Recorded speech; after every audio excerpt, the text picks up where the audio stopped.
There it is. All right. Welcome to the Eric Tries Too Hard podcast. This week I have RJ Jackson with me. How are you doing? I'm great, man. How you doing today, Eric? I'm good. It's early. Why did we do this? I don't know. That was a poor decision on your part. Yeah, that's my bad.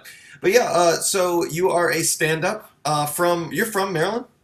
I'm from Maryland originally. Yep. Yeah. Well, where are you now? I'm still in Maryland originally. I know. That's why I wanted to answer Yep. like that. No, I lived in Philly for a while, but I'm back now. So. Yeah. Yep. Was that for comedy, for school, for?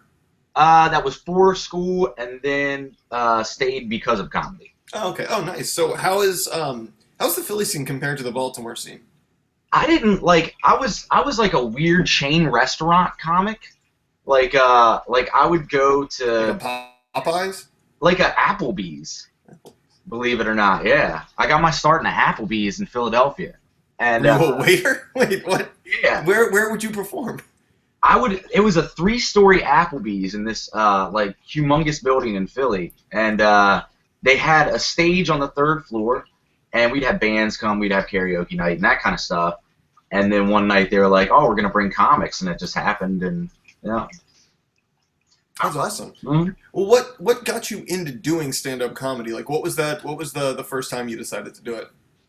The first time I decided to do it was an accident. It was a freak accident, and I'd always wanted to do it, always wanted to get into it, but never really had an opportunity.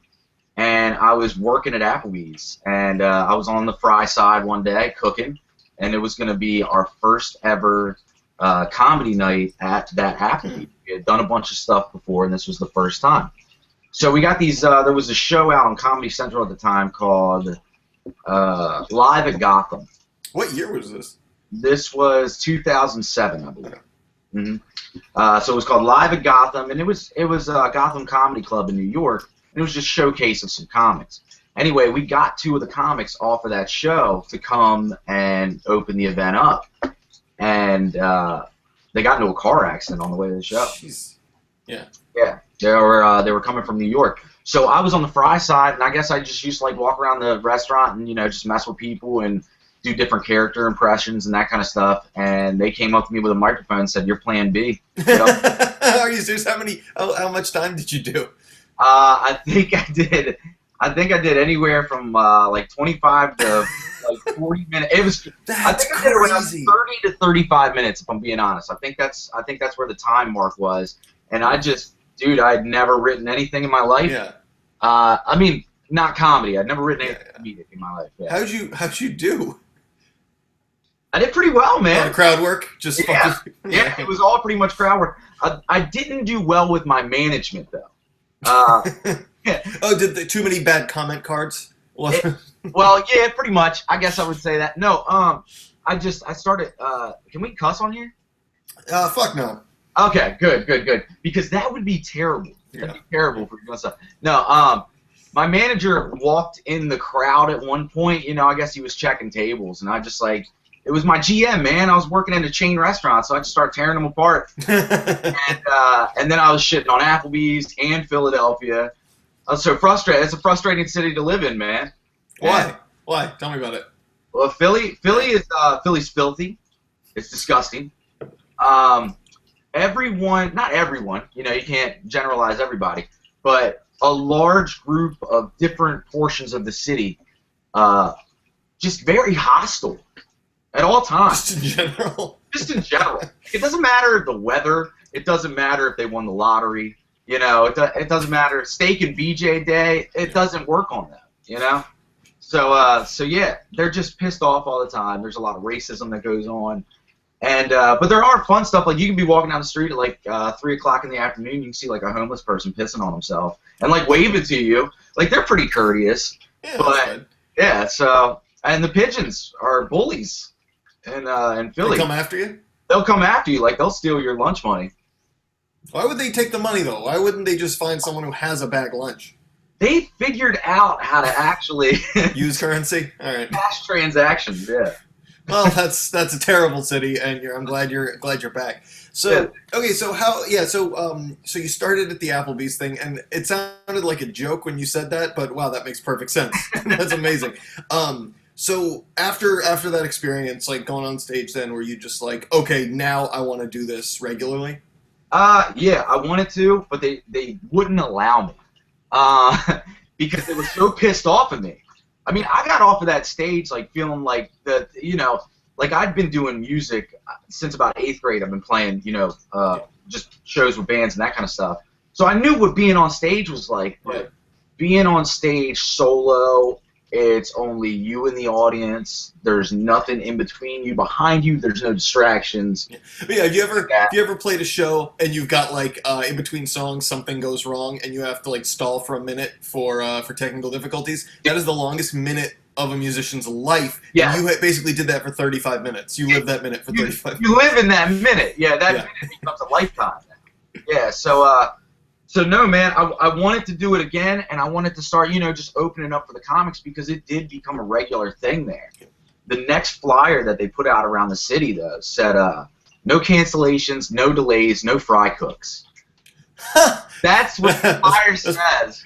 That's fucked up, but that's pretty funny. Yeah, and like I saw this like walking around the city. I was like, oh, cool, Applebee's put out you motherfuckers. So upset. I still have a couple copies somewhere. I was gonna say that's your first press. You should. That's my first press. Yeah, that was my first press. So that's awesome. So no, but then it was months later. I'd been trying to do it every time the comics came in. They shot me down, not even politely, total assholes. And the comics that had gotten in the car accident came back to redo their show, and they asked my GM what had happened, and they said, he said our fucking crazy fry cook went up there and made an ass out of himself and made us all look terrible. And I probably didn't have a good show, actually. Now I'm thinking, illusions of grandeur. That was great. I was probably just acting crazy, and I walk off stage like fucking Pryor. I was like, yeah, that's right, I did it. Ladies, put your fires out on your seats. Yeah, right. No, but so they got into this conversation. And man. They had told him what had happened, and they looked at me. They were like, "What'd you think? Did you like it?" And I was like, "Dude, it was the best experience of my life." Like, and they're like, "You want to do it again?" And I was like, "Yes." At this point, I'd been writing jokes. I'd been like really trying to get into it. And my GM was like, "Look, guys," and he was like, "Look, you don't have a choice. This kid's doing it." And he just like kind of orchestrated me through it. And then I became like every month, 2 months, whenever they would have it, it got less sporadic as time went on. I would just become like the opener. I'd do like 5-10 minutes, and so you basically did more written stuff, and it convinced your GM, and it was all good. Yeah, that's good. Just awesome. Never ad lib on this stage again type thing. Yeah, not that bad, but yeah. Did you end up well, whether you were playing there or in the time that you weren't able to play there, were you in any other Philly open mics? What made you seek out an open mic for the first time after that either ended or when you moved? Dude, this is crazy to say. You're gonna say you've never done an open mic? I had not done my first open mic up until 6 months ago. Wow. What were you playing until then? Just setting up shows? It was like people would contact me, and they'd be like, "Hey, man, I got this weird show in, Bob's basement down in Nebraska." No, I'm not that cool to go to Nebraska, but, 2 streets down. But anyway, I heard your jokes about French fries are incrable, and we got corn that's close. Just come on down. They loved your SpongeBob reference. Like, you got to get out of here. Yeah, so... no, not at all. They would contact me about usually it was friends that were either my friends outside of Applebee's or in Applebee's, somehow worked at different restaurants. And they'd be like, "Dude, they're having a comedy night. Like, they said I could get a comedian in here," and then you start to network and start to do it, like that. But as far as the first open mic, I was like doing shit for comedy shows when I moved back to Maryland. Like, it was like probably once every 6 months I was doing a show. Drive me crazy. And my friend Marcy X, who's a Baltimore comic, hit me up and was like, "Dude, I'm doing all these open mics. Like, you need to come out here and do this." And yeah, now I'm doing it like on a regular basis, and it's How often are you going out? Like sometimes once a week. I've done it 4 times a week. Sometimes I won't do it for 3 weeks if money's bad or whatever, but as much as I can, whenever I can. Yeah.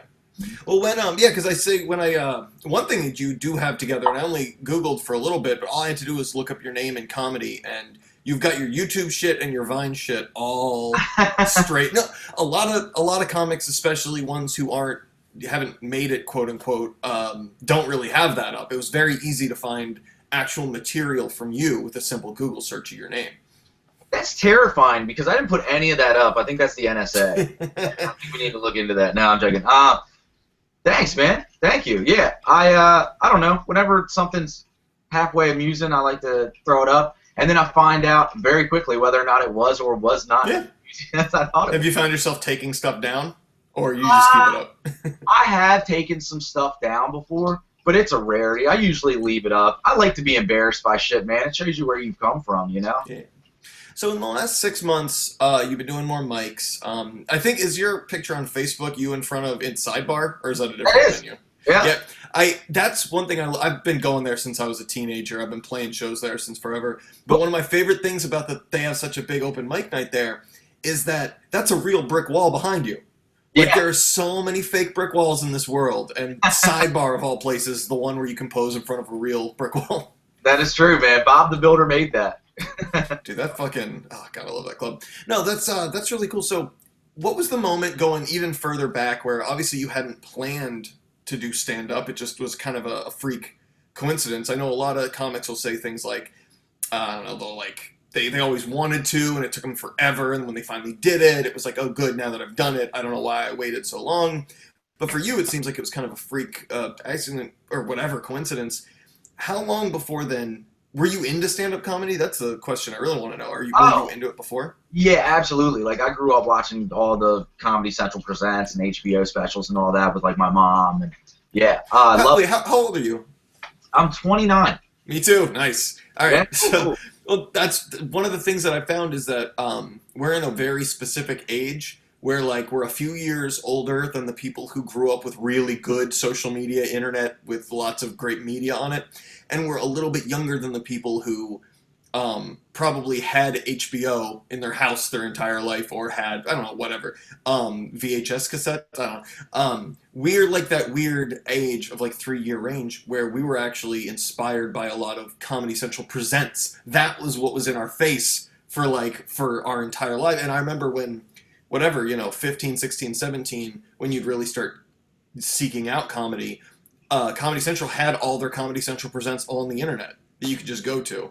Yep. So I'm very excited you said that. And I've never bonded with someone over that before. But going back, when was the first time you saw stand-up that you were just like, this is different. This is something that really speaks to me. Whether you understood why or not, but when was the first time you really had that connection?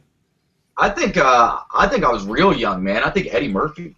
I think Eddie Murphy was like Raw and those kind of things. Like, my mom and dad were obsessed with Eddie Murphy when I was growing up. Yeah. And I don't know what that was about, but they were like obsessed with Eddie Murphy. I don't think back to it. It's weird. My dad loved Cops and Eddie Murphy. My mom liked E.T. and Eddie Murphy, but they both like Eddie Murphy. That's why they were together. I don't know. Yeah, no, it's perfect. They're bond for shitty Beverly Hills Cop movies. Dude, yeah, my parents loved that, but my parents were very much into Chris Rock, which is why it's so. Everyone I talk to, it seems like, is really influenced by Eddie Murphy. Was like that first person. I keep getting that answer, whether you're 17 or you're 35. I keep getting Eddie Murphy. Yeah, but I definitely missed the boat on that and started with the Chris Rock era of comedy. cool, man. But yeah. Okay, that's awesome. So what about it? Was it just something that you enjoyed? Was it the fact that your parents enjoyed it and that kind of egged you on, or what do you think it was? Oh no, I think dude, I'm kind of all over the place. I don't know if you can tell, but I'm like, I don't stop, dude. My head just does not stop, and because of that, I've always just said a lot of really vulgar things in public, or just things that you probably shouldn't say in public. Like, I've got good friends that are used to my crazy shit, and we'll go out and they'll be like, dude, why? You know, it's just like. And that's just one thing that I've always done. I've just blurted shit out. Sometimes it's funny to people. Sometimes it's like, oh my God, you just made the whole room feel really weird for no reason. I don't even understand why I do it. But anyway, I've been doing that my whole life, I guess. Yeah. And you know, I used to get in trouble a lot in school, be a class clown. You probably hear that from a lot of comics. Just you know.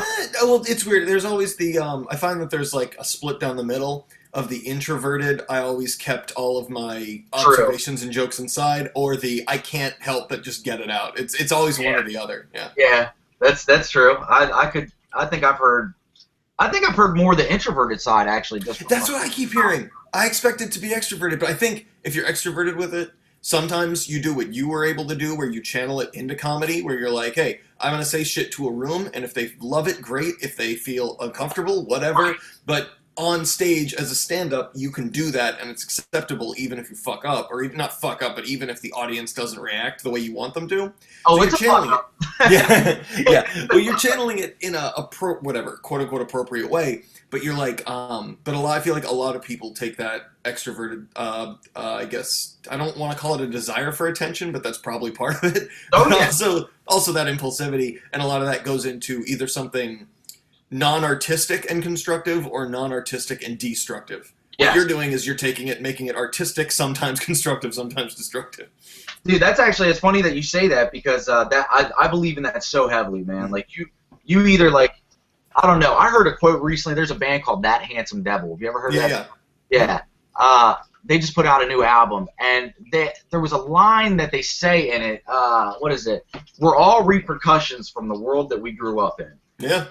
You know, it doesn't even really rhyme, but I don't know. That dude's crazy. You can do anything you want. But anyway, it makes me think a lot, because you're right, man. You either grow up with different things that happen and you go one way, or you go a complete opposite way. And I think the more extreme your like upbringing situation is, the more extreme you're gonna go. You know, one way or the other. So like growing up, man, like I like just fucking really crazy childhood, like just really nuts. And I took a lot from that, and I think, as a lot of comics do, when you go through, you know, different just traumatic events, or you know, either more simplistic stuff like being bullied in school or anything like that, man. Those are things that make you go one way or another. You know, you're either gonna do something as a defense mechanism to be funny and diffuse the situation and make everybody laugh around you, or you're gonna grow up and be that asshole that is probably in jail by the time he's like 25. Because he like stabbed somebody in a parking bench or some shit. Just oddly specific, but I totally can picture it. Dude, yeah, his name's Rob. He lives down the street. Yeah, well, not anymore. No. No. He lives down the street from me. I'm in Essex. Or not in Essex. Where the fuck do I live? I'm in Elk Ridge, right by the. Okay, dude. Right by the prison. At Essex. I was about to just go off on some jokes. Oh no, dude. So in real life, I work in this psychology field, and I did therapy for patients in Essex for like a year. Holy shit, man! Yeah, no, it was wild. But I know anyway. One thing I love, you mentioned the asshole is probably in jail by now. Rob stabbed a guy on a park bench. I love living in Maryland because you have Maryland case search, and there was probably 3 or 4 times in my life, for years, but like it'd be late, I'd had a few drinks, and I'll be like, I'm gonna case search some bullies from high school and middle school. I want to see what they're doing. And then when you see they're all in jail, you're like, oh, yeah. You just get the yearbook out and start checking pictures. Yeah. He's gone. He's going. He'll be there in 3 weeks. And then you get oh man. But yeah, no, dude, that's great. So you've been doing stand up, what is that, 8 years now since your first time? Yeah, I think so, man. About 7-8 years. Yeah. That is a lot of years. Do you do anything? I know I saw a shit ton of your Vines. Was that correct? Yeah. You look a little different. Wait, I just watched them. What's different about you? I think, okay, so like I got in a conversation with my barber, right? It's not like time out. Let me enjoy that just for a second. Okay, go on. I walked in, right, and I don't know, man, I got pet peeves that kind of irritate me sometimes. I try to keep them in, but sometimes they come out. And so I walk into my barber, and she asked me, you know, like, I don't know, it was the way she asked me. She asked me, like, you know, what are we doing here today? She said, yo, what are we doing here? She didn't say, yo. She was like, yo, homie. And she was like, what are we doing here today? And I was like, dude, I come here for the same haircut all the time. You know, like, there's nothing different about it. So I'm totally joking. I didn't get into an argument with my barber. I've got this fucking bit I'm trying to work on, and it's going terrible so far. But basically, the bit is, It was working until you said that. yeah, I'm totally ruining everything. But no. Anyway, screw this. I don't want to talk about it anymore. Okay. And well, I was just covering up for why I was so pensive about it. I was like, I just watched your stand-up and watched a bunch of your Vines, yet something looks a little different. And I wanted to make sure, I was like, is there another RJ Jackson out there that I'm just like completely like, fucking dude, up with? I got the wrong Google account. Like, Although I did look up, when I was looking you up, one of the videos that was up there was some like track and field star named RJ Jackson. yeah, And a bunch of RJ Jacksons. Yeah, man. why? But yeah, but it was just, it was like, I clicked on the video first and I was like, oh, maybe it's also the same guy. He just like ran track and field in high school. And it was like the most meat-headed dude you've ever seen in your life. And I was like, please let this be that guy. Just a stand-up meathead with no sense of irony. I just like come in the frame. I'm just like this, like moving. Yeah, no, you answer, like, and you would answer your your joke, whatever questions about comedy with, I don't know, with shit like football players say after, you're like, it was good, it was a good show, Yeah, gave 110%, yeah. Give them some Key and Peele. Yeah, Jesus. God, those sketches are I think I like sports more because of Key and Peele. Like, Like, I don't even like sports. I'm not a sports fan. And usually I have a hard time keeping attention to stuff. Dude, they can take my attention anywhere. oh, yeah. Show. It doesn't matter. I've got some friends that are like, the newest season's kind of like, they've got some really strange moments. I'm like, I love those weird, I don't know, man. I feel like Key and Peele are doing something that like, just uncharted. They're going into uncharted areas. Well, you're making a really good point. So I remember when that first, and correct me if you had a different experience with this, when that show was first like promoted by Comedy Central, the way that they chose what sections, what jokes, what sketches to put up as promotional material, they really, I think they tried to make it come off as Chappelle Show 2.0. They only picked racial sketches. They picked like the one full sketch that they showed before the show like aired was the Thomas Jefferson Trace Your Ancestor sketch, which Neil Brennan himself has said, oh, that's the only sketch they've ever done that could have been on Chappelle's show. Because it was just like such a Chappelle type sketch.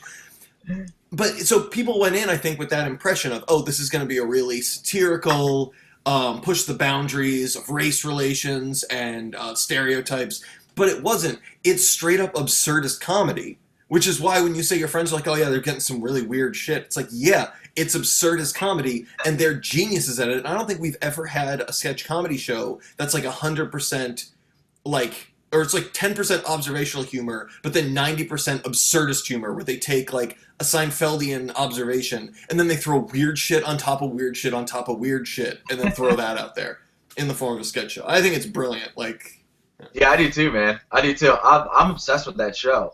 Like, when I first saw it, I don't know, man. I love Chappelle. Chappelle's awesome. I mean, he's the shit. I saw him like a couple years ago, or last year. Yeah. I don't know when I saw him. I smoke a lot. I don't remember what's going on. But that's why I stopped that joke. I was like, that's that. I'm still writing that. Don't tell that yet. That's not tested. Stop that. But yeah, man. I wanted to ask you though, man. Like, how long have you been doing this podcast? I guess I've been posting episodes since, I guess, last May, probably. But I started recording them because my ADD is so bad. I started recording them, like, about a year ago and built up a shit ton so I could just release them when I knew that I would, like, forget to for 6 weeks. Pretty genius, man. Oh, yeah. Well, I'm about to have a kid in, like, a month. And so Congrats. This is... Oh, thanks, dude. So dude, this is that a baby seat? Yeah. You've already started, man. Dude, oh, no, we've got the box. You've got, you're good to go, man. Dude, we've taken all the baby classes and shit. We just took a class, the titty juice class, the milking, the breastfeeding class. Yeah, titty juice class. Yeah. And ruined titties for me. It's done. It's all done. But like, dude, I had this professor who, I had this like instructor, who was like, I don't even know how to describe it. Do you watch SNL much? Not too much. There's a character, I guess Vanessa Baird is a character of this weird, like, poetry. For any listeners who might actually know the reference, this weird, like, poetry teacher who kind of was on, she talked like this and gets really excited. And that's how she did for like 2 straight hours, but about like breast stuff and like all the mimicking of the squeezing in that Oh my voice. god. It was pure lunacy. She ended up giving one of the students a back rub out of nowhere. Like while she was teaching, she walked over and just started. Yeah. Anyway, sorry, that's just been on my brain for the last couple days. But Jesus. Anyway, so I'm stockpiling a bunch of like these podcasts and stuff. But yeah, no, it's been about. God damn, I'm long-winded. That's why I can do a podcast. 1 year. That's the answer to your question. Hey man, that's awesome, man. Yeah, well, So wait, I saw that you had a bass in your hand. probably some Your picture. Picture. Yeah, I think that's a guitar, but close enough. Guitar. Yeah. I smoke a lot. I don't know if I said that before. But like, I smoke a lot. Repeating that over and over again is fantastic. Yeah. You're so close to the right city, but yet so far away. I know, man. I feel like they're making these leniency laws to the point where like right now in Maryland, I think it's like a fine if you get caught with possession. So like there's almost no real risk if you try to just transport into DC, like just drive into DC.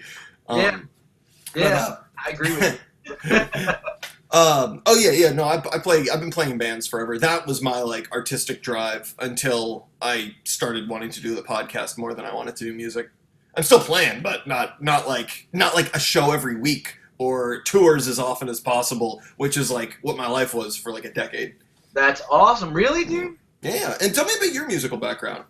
Wow, man, I'm so intrigued now. I just want to ask you questions. Dude, I've always wanted to go on tour, man, and Yeah. know what that's like. Like Yeah, how well- long? I'm sorry to revert it back to you, but No, it's all good. I'm happy to talk. I just don't want to take away your. it's all good, man. I'm a comedian. People. That's all I do all day. I'm an attention whore, man. Dude, know? me too. I actually think my desire for like this is so ridiculous. The bad things in my life, like I don't know, like once I got rid of a lot of my anxieties, like I started drinking a lot less. And I was like, oh, that's interesting. But then, like, when I got rid of a lot of my attention-seeking behaviors, I stopped, like, dying to be an artist. And I was like, oh, shit. Was that all fueled by, like, terrible, like, something wrong with me? Yeah. Well, no, touring. So, were you going to ask how long I've been on tour before? Yeah. Like, what kind of time spans have you? The longest was 24 days. And the average would be, like, probably, like, with the exception of a few years where, like, I just was like, I'm in a band where I just want to play and not take it seriously, just play a show every month, whatever. I did that for a few years. But, like, in the 3 different eras where I've, like, had a couple bands for, like, 2 or 3 years where I, like, really, really cared, like, every year we'd try to do, like, a week tour. Uh-huh. And failing that, we just try to do every couple months, do, like, a weekend where you just go to a couple of other states, play a Friday, Saturday, Sunday, and come back. Cool, man. But yeah, I've done the longer ones, like I've done a couple of 7 to 10 day ones. I've done probably like 3 of those. And then the longest one was 21 shows in 24 days, like full East Coast into the Midwest. Wow, man. But here's the thing though, when you're saying it's so exciting about tour, there's a couple of ways to, Jesus. So tour is so much fun until it's not. Like obviously if you're in a band and every city you show up to, you've got a room full of screaming fans, you're making good money, and shit's great. Then yeah, of course, tour 365, like that's amazing. Right. But for 90+% of bands, what a tour consists of is you show up to a place, and you just hope that somebody shows up, even if you're booking with other local artists in the area, until you're I know bands who, I have two bands right now that are very active that I'm good, like friends with. One of them plays close to 200 shows a year, and one of them plays like 100+ shows a year. Each of them will still say, even after all these years, unless there's a big headliner opening the tour, which is very rare, then it's a crapshoot. Just like when you're starting out touring. You show up, the place could be 10% of the time it's great. Most of the time you're playing for like the other bands, and that can still be okay. Right. But about half the time, maybe 40% of the time, you're just playing for a sound guy, or a bunch of people show up for a band that plays right before you or right after you, and no one watches your set. Like, right, they all leave. Yeah. So it's one of those weird things where it's like, as long as I feel like the best tours that I've been on, not counting whatever happened at the show, not counting great crowds, not counting any of that stuff, because you can't control any of that unless you already have a fan base, is the ones where you take like another band that you know well, that you're friends with, that's cool, and you all take the tour together. And so you always have like your bandmates and a whole other set of band people that you don't spend 24 hours a fucking day with. Right, So right, it's yeah, yeah. And those were the best. It's like the days where you got nothing to do but just hang out, or just like go to a mall, meet people, pass out demos and shit. Like that's a lot of fun. But sleeping in your car is not particularly fun after a while. Good God, dude, I can't. That fucking long tour was just like, some days it was great. Some days I was like, this is the worst day of my life. What am I doing? Sleeping on top of each other like burritos and like, Yeah, pretty much. Well, dude, that's why when comics talk about the grueling life on the road, you're and like, they by yourself. and they describe, yeah, that's true. But they describe that, but even that can even be a negative, but like, or a positive. But like when they would describe, oh yeah, you fly out, you play 7 shows at the same location, and then you fly back like 4 days later. And in my head, I'm like, you got to play at the same location 7 times. You didn't have to get in your car and drive 8 hours afterwards. Like that's oh my God, that's amazing. Sign me up. Sign me up. That's fantastic. Yeah. Dude, my favorite part about comedy, one of my favorite parts about comedy versus music is I don't have to pack my equipment. Yup. Love it, dude. You show up and the mic's hot and it's ready to, hit. Yeah. You should have been a singer. Our singer doesn't pack shit. Oh, dude, I'm also a singer in a band, and I don't pack shit. Yeah, that's all. Yeah. I have the tiniest PA that I take with me. Are you currently a singer in a band? Yep. What band are you in? It's called Side with Villains. Side with Villains. Do you play around a lot? We don't, man. We've never played a show. Oh, okay, that's why. I was going to say, why have I not heard of you? Okay. Yeah. We've never played a show. We've been together for a little over a year now. And we make crazy music videos and silly shit like that, man. You just got stuff on YouTube? Yeah. Oh, that's awesome. What kind of music is it? It's like harder. It's like hard. I don't know, man. Check it out. Let me know what you think, and I guess you can help me define it. I guess a little bit. I don't know. It's nothing. It's nothing grandiose or anything like that. It's just it's music by a lot of different metal, I would say. Okay, I got you. Like musically, it's influenced by a lot of different metal. Save the Planet, Kill Yourself. Is that you? Save the Planet, Kill Yourself, man. Yep. Dude, this is awesome. Oh, I know why. Because your videos, you're like, damn, decent production. Thank you, man. Thank you. Oh, speaking of, when does your podcast air? Oh, this particular one. Well, because you're a really good guest, so this is probably going to air sooner than later. But I've got 18 episodes that haven't. You've got 18 episodes on file? Yeah.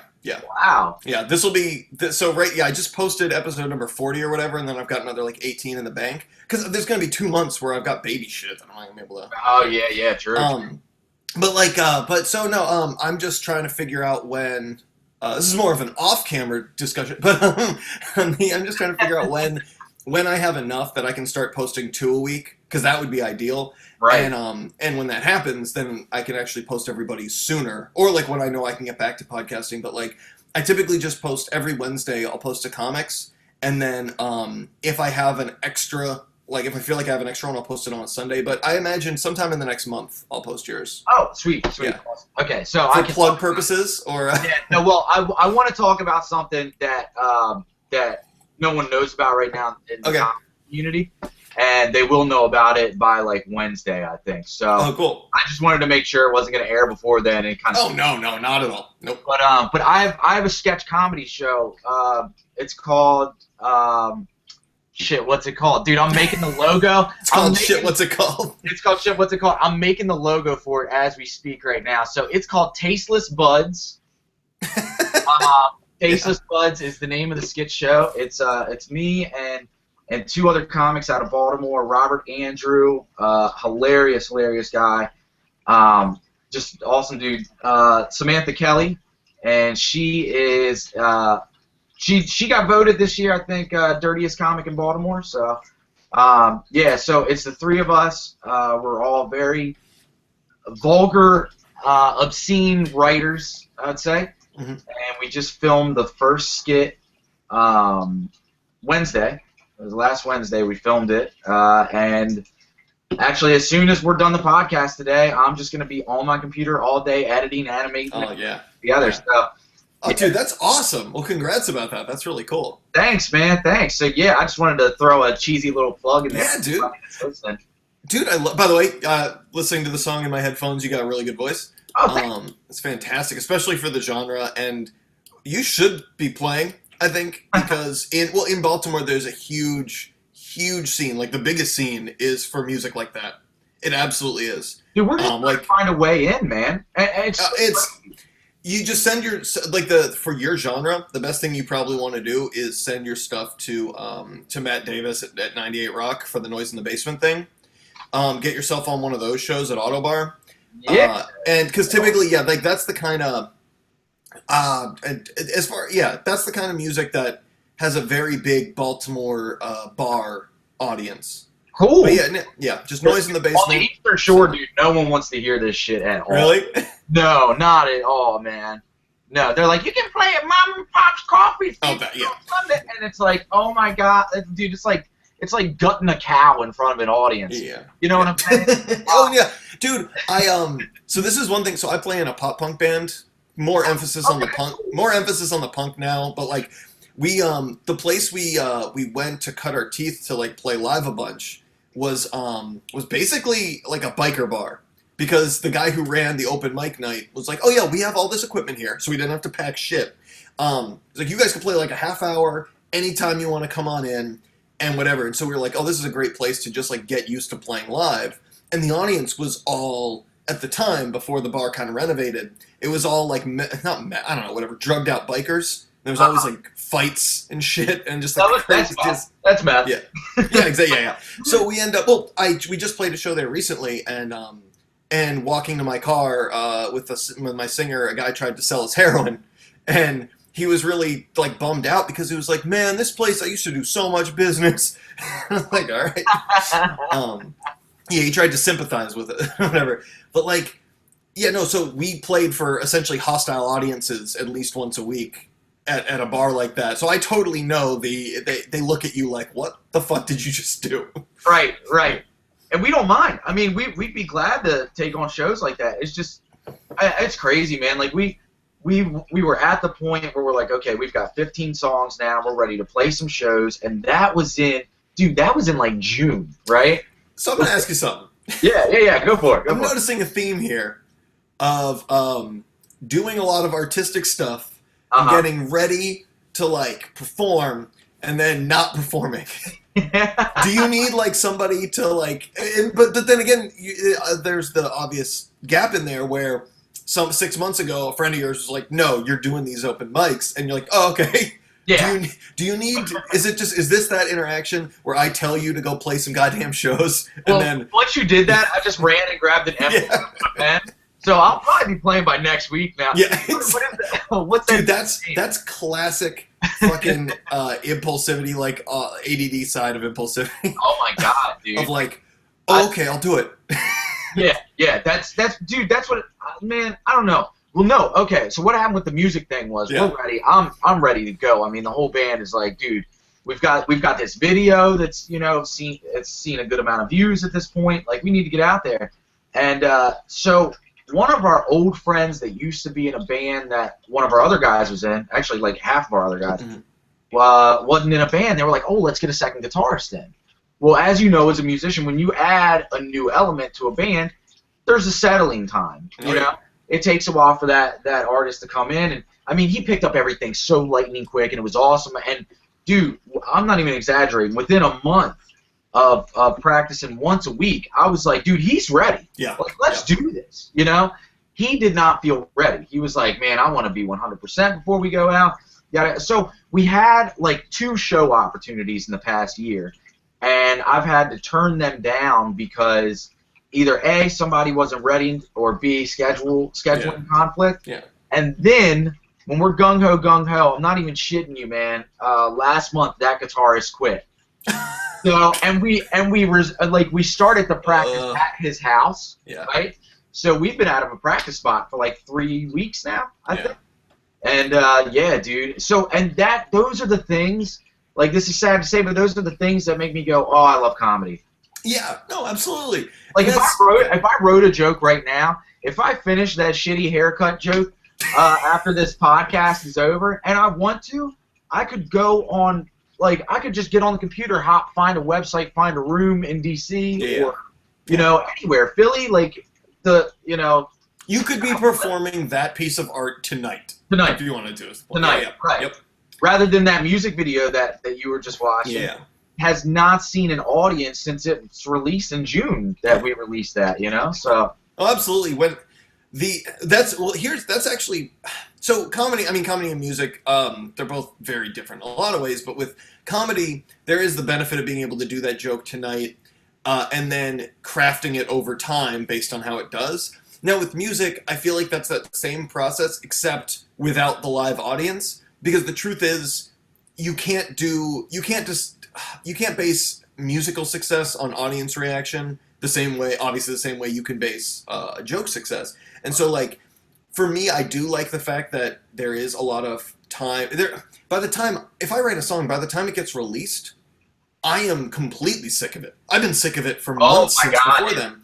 And so it's like, it's one of those things where it really trims the fat, where you're just like, you have to have loved something so much and have worked at it so hard and made so many revisions and scrapped so many other ideas just to get this thing into creation that when it's actually released and you've lost all perspective on if it's good or not, you're just like, no, you just got to trust your past and just be like, it's ready. It's fucking ready because I hate it. Yep. And I have to play these songs and I have to go out and play them over and over and over again, man. I mean, like, I've been in bands my whole life, so I've played shows. Like, it's just with this particular band, and it's like, dude, I love this band. I absolutely love this band. And the fact that we're not showcasing ourselves at all is hurting us, man. You just made me realize something, though. Realize something, man.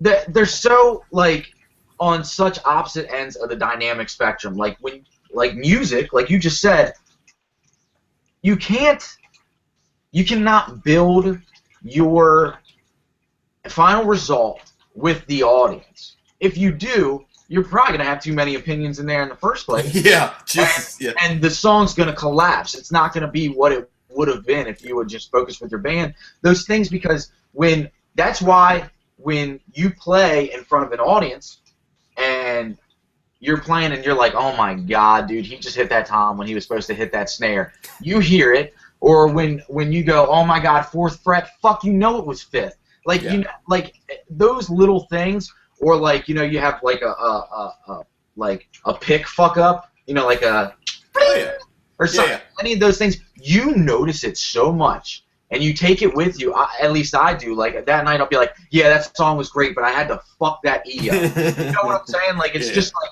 something like that. Whereas the audience isn't hearing those things primarily because you have heard them so many times, you have cycled through them so many times, you know the exact timing to everything. And it's like burned in your brain. And so what I'm saying is, basically what you were saying is you cannot develop that stuff in front of an audience because then they would notice all those little fuck ups on the way. That's true too. I didn't even think of that. But then on the opposing side, as a comedian, you cannot build those jokes successfully without the audience telling you where the fuck ups are with their laugh gaps. Yeah. Dude, you just made me have like an epiphany. Thank you for inviting me on your podcast. Oh, anytime. Now I feel like I've taken something with me. I'm like, wow. And wow, okay, cool, man. Dude, that's funny. No, dude. I don't know. Like with music and building that stuff in front of an audience, it's that was my setup because I'm trying to remember what I was gonna say. Doesn't matter. It's gone. It's lost and gone forever. But I'm glad that I could have helped you in some small way. No, but that's so, I don't know, like, when it comes to, I don't know, creating a bit, you obviously need the audience. You can't, like you said, because you got to figure out where your laugh gaps are. I bet I remember watching one of the bits that you were doing, was it the dead grandfather? Yeah, the dead grandfather. There were 2 places I laughed where you didn't pause. And I was like, in my head, I was like, I bet he pauses now in those spots because I bet enough people, because I heard the audience, I bet enough people laugh there. Where he was like, wait a minute, that's where the hit is. Like, that's where it is. But no, that's really cool. You want to hear something sad about that joke, man?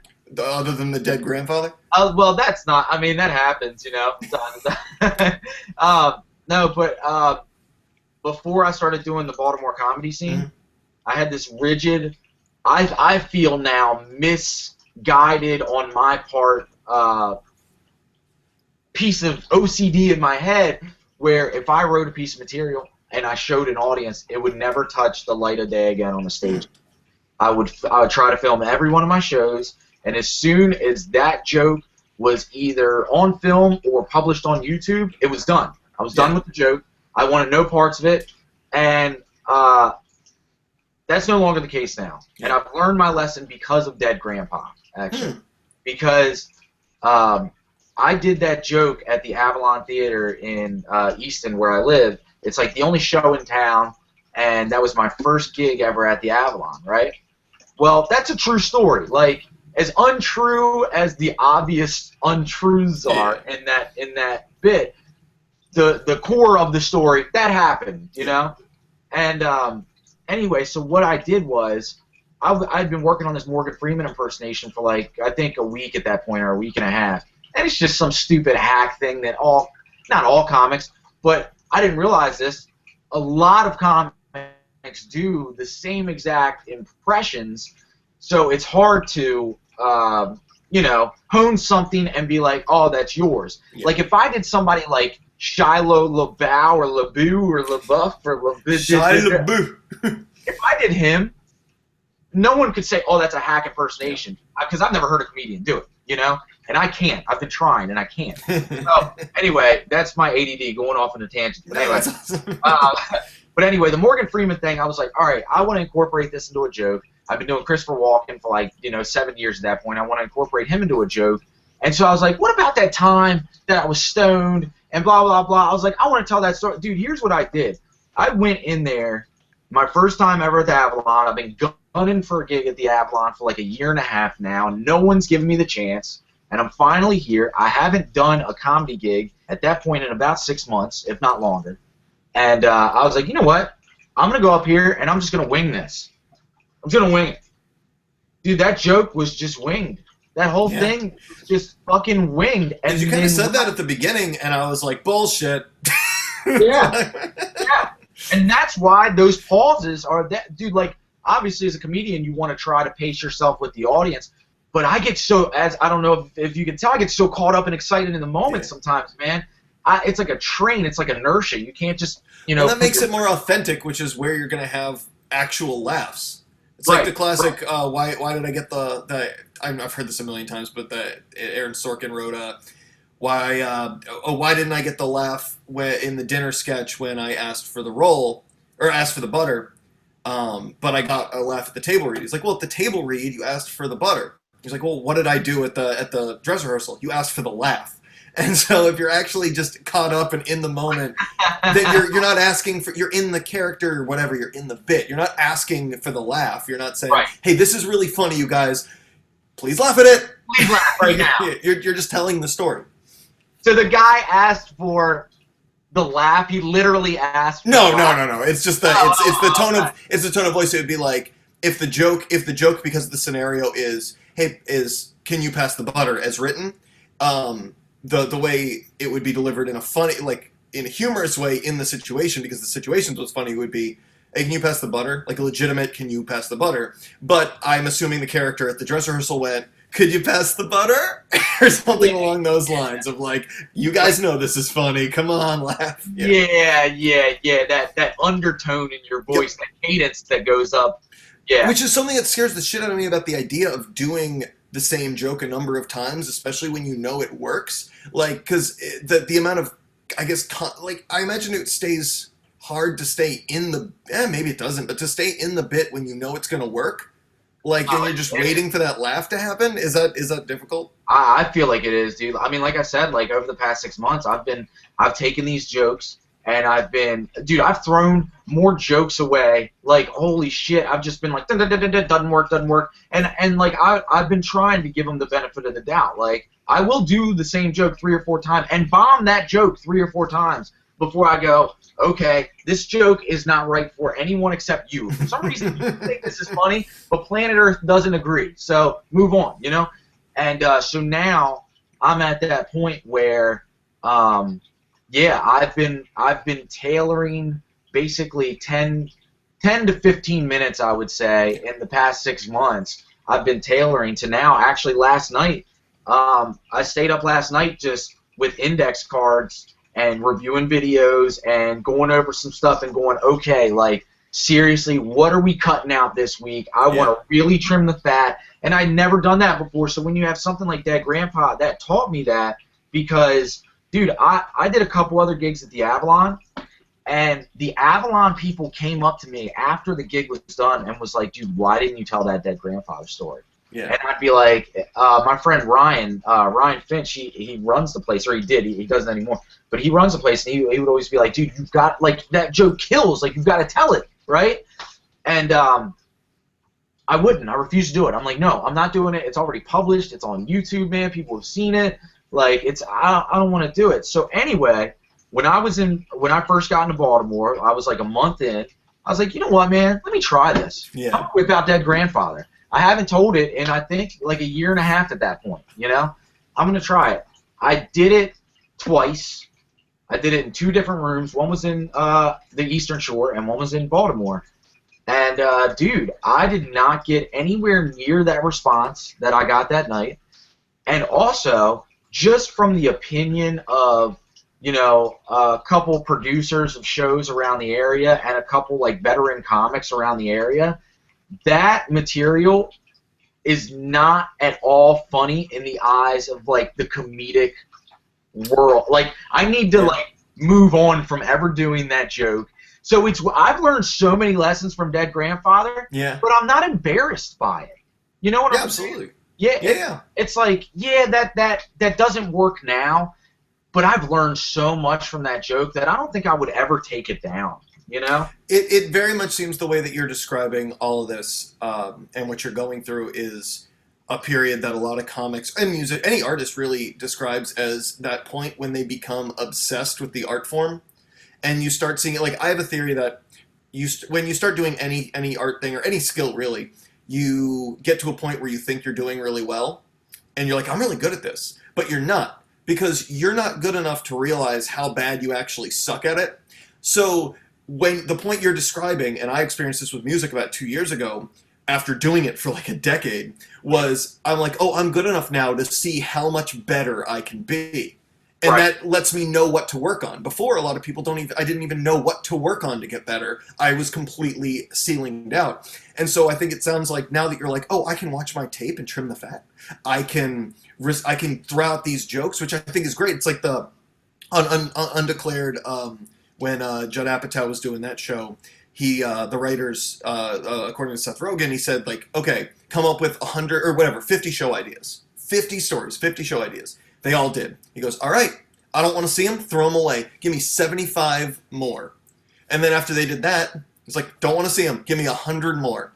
And the concept was, they were all young writers, and the concept was get every hacky, shitty idea out of your head, because I want real, unique, like, authentic, big, authentic stories. Right. And Seth Rogen was like, yeah, after writing 150 and you're still trying to get another handful done, you're just like, okay, what things happen to me? You go over your entire life and pick out the thing. And it was like, and from that, you can get the real, and you can tap into that creativity and that, like, what was a real moment that people actually relate to, which is what brings me back to something that I had forgotten what I wanted to say before, which was the thing about when you're writing from the stage and you're just telling a story, especially if you've never told it on stage before, or talked about something in a way you've never talked about it before, you're using a creative voice that's in your head. The language center of the brain is different when you're writing versus when you're speaking. Mm-hmm. So when you're writing, it doesn't come out as authentic as when you're just speaking. Which is why I think the first time you told that story, and whether the content or no, it was a true authentic moment. Yeah. So we're running out of time. This is awesome. I love talking to you, man. And I want to keep talking. That's why I just motor-mouthed the last minute of that, because I was like, fuck, I want to talk to him so bad. I do want to say, before you do your plugs, I just wanted to say, once again, bringing it back to the Dead Grandfather bit, which you can all find on the internet. you did something really cool. That was the first thing I watched of yours, and you go into it. You're about 15 seconds in or whatever, and somebody heckles you. Uh, And now knowing that story was just off the cuff, you handled that so well, so unbelievable. Because and here's the fucked up thing was her heckle got a bigger laugh than anything you had said. You'd been on stage 15 seconds. right. But what you did, which was incredible, and I'm not going to say what happened because I want people to watch this. But what you did, you used the momentum. You fucking karate her or whatever, Marcia. You karate her. You used the force of her momentum to fuel your bit. Her heckle got a bigger laugh than anything you had said, and you used that momentum to keep getting bigger laughs with your own bit. It was unbelievable, and I couldn't. It was crazy to watch that. I must have rewatched it 3 or 4 times before I actually finished watching the bit. Oh, so wow. Nice work, by the way. Dude, thank you, man. No one's ever said anything to me about that. Thank you, man. Oh, yeah, absolutely. All right, well, give us your plugs. I got to go to a baby shower. Oh, good for you, man. Dude, I just want to plug Tasteless Buds. Check that out. That'll be on YouTube by the time this is aired. I would tell you the title of the video, but it would give too much away of the video. Yeah. And then Side with Villains, Save the Planet, Kill Yourself. Check that out because we're not doing shows right now, so maybe at least we could get some attention on YouTube. And yeah, that's about all I want to plug right now, man. That's sweet. Well, on Facebook, send me any links that you want, and I'll put them up with this episode. Awesome, man. Well, thanks so much for coming on, dude. Thank you very much. All right, see ya. All right, bye.